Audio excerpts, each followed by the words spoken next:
ಹೇಳ್ತೇನೆ ಅಂತ ಹೇಳಿದ್ರೆ ನಾವು ಹುಟ್ಟುತ್ತಾ ಇಂಜಿನಿಯರ್ಸ್. ನಾವು ನೋಡಿ, ನಿಮಗೆಲ್ಲ ಗೊತ್ತಿರೋ ಹಾಗೆ ವಿಶ್ವಕರ್ಮ ಸಮಾಜಕ್ಕೆ ಸಾಮಾಜಿಕ ನ್ಯಾಯ ಹಿಂದೇನೂ ಇದ್ದಿಲ್ಲ, ಈಗಲೂ ಇಲ್ಲ. ನಾವೆಲ್ಲ ಸಂಘಟಿತರಾಗದೆ ಬಂದರೆ ಮುಂದೇನೂ ನಮಗೆ ಸಿಗೋದು.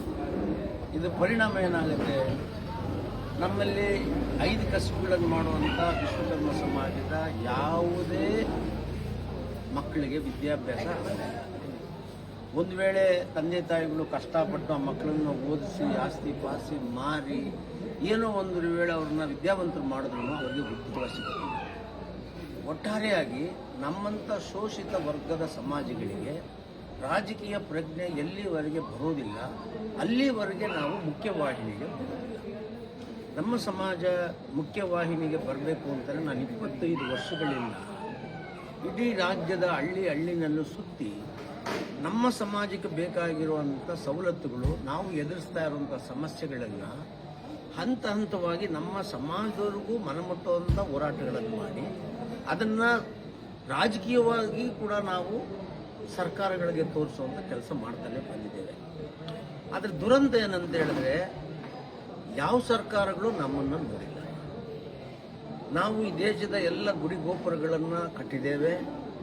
ಎಲ್ಲ ಸಮಾಜದವ್ರಿಗೆ ಯಾವುದೇ ಧರ್ಮ ನೋಡ್ದಿರೋ ಎಲ್ಲ ದೇವರುಗಳನ್ನು ಮಾಡಿಕೊಟ್ಟಿದ್ದೇವೆ. ಆದರೆ ಇವತ್ತು ದೇವರುಗಳನ್ನು ಮಾಡಿಕೊಟ್ಟಂಥ ನಮ್ಮ ಕೈಗಳೇ ನಮಗೆ ಸಹಾಯ ಮಾಡಿ ಅನ್ನುವಂಥ ಬೇಡೋ ಸ್ಥಿತಿನಲ್ಲಿ ನಾವಿದ್ದೇವೆ ಅಂದರೆ ಅದರ ಅರ್ಥ ನಾವು ಸಂವಿಧಾನಬದ್ಧವಾಗಿ ಇರ್ತಕ್ಕಂಥ ವಿಚಾರಗಳನ್ನು ಅರ್ಥ ಮಾಡಿಕೊಂಡಿಲ್ಲ. ಜೊತೆಗೆ ಸರ್ಕಾರದಿಂದ ನಮ್ಮ ಸಮಸ್ಯೆಗಳನ್ನು ಹೇಳಿಕೊಂಡು ಅವರಿಂದ ಸವಲತ್ತುಗಳನ್ನು ಪಡೆಯುವಂಥ ಹೋರಾಟಗಳನ್ನು ಕೂಡ ಮಾಡುವಂಥ ಛಲವನ್ನು ನಾವು ಇವತ್ತು ನಮ್ಮ ಪ್ರದರ್ಶನ ಮಾಡಿಲ್ಲ. ನನ್ನನ್ನು ಇಟ್ಕೊಂಡು ಹೋರಾಟಗಳನ್ನು ಮಾಡಿದ್ದ ಪ್ರಯುಕ್ತನೇ ಇವತ್ತು ವಿಶ್ವಕರ್ಮ ಜಯಂತಿ, ಅಮರಶಿಲ್ಪಿ ಜಕಣಾಚಾರಿ ಸಂಪೂರ್ಣ ದಿನಾಚರಣೆ, ವಿಶ್ವಕರ್ಮ ಅಭಿವೃದ್ಧಿ ನಿಗಮ ಇದೆಲ್ಲವನ್ನು ಕೂಡ ನಾವು ಮಾಡಿಸಿರೋದು. ಇದೆಲ್ಲ ಹೋರಾಟದಿಂದ ಬಂದಿದ್ದು. ಯಾರು ಈ ಸಮಾಜದಲ್ಲಿ ಇಟ್ಟು ಇವರೆಲ್ಲ ನಮಗೆ ಒಳ್ಳೇದು ಮಾಡಿದ್ದಾರೆ, ನಮಗೆ ದೇವರುಗಳನ್ನು ಮಾಡಿಕೊಟ್ಟಿದ್ದಾರೆ, ನಮಗೆಲ್ಲವನ್ನೂ ಕೂಡ ಇವರೇ ಮಾಡಿಕೊಟ್ಟಿರೋದು, ಈ ವಿಶ್ವಕರ್ಮರಿಗೆ ಮಾಡಿಕೊಡ್ಬೇಕು ಅಂತ ಯಾರು ಯೋಚನೆ ಮಾಡಿ ನಮಗೆ ಯಾವುದೇ ಕೊಡುಗೆಗಳನ್ನು ಕೊಟ್ಟಿಲ್ಲ. ನಾವು ನೀವು ಬೀದಿನಲ್ಲಿ ನಿಂತು ಹೋರಾಟ ಮಾಡಿದ ನಂತರನೇ ಇವೆಲ್ಲವೂ ಕೂಡ ನಮಗೆ ಸಿಕ್ಕಿರೋದು. ಎಲ್ಲ ಯಾಕೆ ಹೇಳ್ತೇನೆ ಅಂತ ಹೇಳಿದ್ರೆ, ನಾವು ಹುಟ್ಟುತ್ತಾ ಇಂಜಿನಿಯರ್ಸ್. ನಾವು ಯಾವುದೇ ಪ್ರತಿಭೆಯನ್ನು ಕಲಿತು ಬಂದಿಲ್ಲ, ಕಲ್ತಿರೋದ್ರಿಂದ ತಗೊಂಡು ಬಂದಿದ್ದೇವೆ. ನಾವು ಆಗಿರೋವಾಗ ಈ ರಾಜಕೀಯವನ್ನು ತಿಳ್ಕೊಳ್ಳೋಷ್ಟು ದಡ್ರಲ್ಲ ಅನ್ನೋದನ್ನು ನಾವೆಲ್ಲ ಮತ್ತೊಂದು ಸಾರಿ ಎಲ್ಲರ ಮುಂದೆ ಪ್ರದರ್ಶನ ಮಾಡಬೇಕು. ಆಗ್ಲೇ ನಮಗೆ ಸಾಮಾಜಿಕ ನ್ಯಾಯ ಸಿಕ್ಕೋದು. ಕುಲಶಾಸ್ತ್ರ ಅಧ್ಯಯನ ಮಾಡಿಸ್ತೇವೆ ನಾವು, ಎಲ್ರಿಗೂ ಕೂಡ ಮೀಸಲಾತಿ ಬೇಕು ಅಂತ. ಮೀಸಲಾತಿ ಅರ್ಥ ಗೊತ್ತಿಲ್ಲದಿರೇ ಬಹಳಷ್ಟು ಜನ ಅದನ್ನ ತಪ್ಪಾಗಿ ಅರ್ಥ ಮಾಡಿಕೊಂಡು ಇವತ್ತು ಮೀಸಲಾತಿನೂ ಕೂಡ ನಮಗೆ ಸಿಗದೇ ಇರೋ ರೀತಿಯಲ್ಲಿ ನಮ್ಮವರೇ ಮಾಡಿಬಿಟ್ರು. ಇವತ್ತು ಹೇಳ್ತಾ ಇದ್ದೇನೆ, ನಾನು ಬಹಳಷ್ಟು ವೇದಿಕೆಗಳಲ್ಲಿ ಹೇಳ್ತೇನೆ, ನಾನು ಸತ್ತ ನಂತರನೇ ಮೀಸಲಾತಿ ಏನು ಅಂತ ನಮ್ಮ ಸಮಾಜದವ್ರಿಗೆ ಗೊತ್ತಾಗೋದು. ಮೀಸಲಾತಿ ಅನ್ನೋದು ಒಂದು ವರ, ಶಾಪ ಅಲ್ಲ. ಅದು ಮೀಸಲಾತಿ ಅನ್ನೋದು ಜಾತಿ ನೋಡಿಕೊಡುವಂಥದ್ದಲ್ಲ, ಕೆಲಸವನ್ನು ನೋಡಿಕೊಡುವಂಥದ್ದಲ್ಲ, ದೇವರು ನೋಡಿಕೊಡುವಂಥದ್ದಲ್ಲ, ಯಾವುದೇ ಆಚಾರ ವಿಚಾರ ನೋಡಿಕೊಡುವಂಥದ್ದಲ್ಲ. ಸಾಮಾಜಿಕ ನ್ಯಾಯದಿಂದ ನಿರ್ಲಕ್ಷ್ಯಕ್ಕೊಳಪಟ್ಟು ಶೋಷಿತವಾಗಿ ಆರ್ಥಿಕವಾಗಿ ಶೈಕ್ಷಣಿಕವಾಗಿ ನಾವು ತುಂಬಾ ಕೆಳಮಟ್ಟದಲ್ಲಿದ್ದೇವೆ ಅಂದ್ರೆ ಕೊಡುವಂಥದ್ದೇ ಮೀಸಲಾತಿ. ಇವತ್ತು ಬ್ರಾಹ್ಮಣ ಸಮಾಜ 10% ಮೀಸಲಾತಿ ತಗೋತಾ ಇದೆ, ವಿಶ್ವಕರ್ಮ ಸಮಾಜ 0.001% ತಗೋತಾ ಇಲ್ಲ. ಇದೆಲ್ಲ ಯುವಕರುಗಳಿಗೆ ಹೇಳುವಂಥ ಕೆಲಸವನ್ನ ಸಮಾಜದ ಎಲ್ಲ ಮುಖಂಡರುಗಳು ಮಾಡಬೇಕು.